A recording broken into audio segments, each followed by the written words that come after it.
Hello and welcome to the FastReport Academy.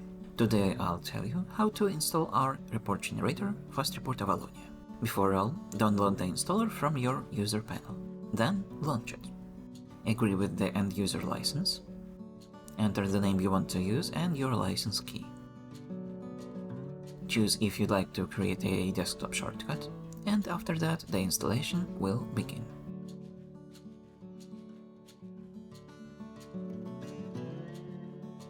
In the installation folder you'll find a win-x64 folder, and in it a file called Avalonia demo.exe.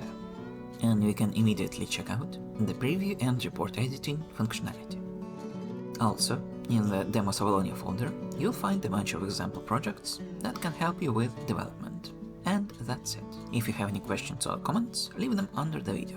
And if you're interested in FastReport Avalonia or any other of our products, you can check out other videos on this channel.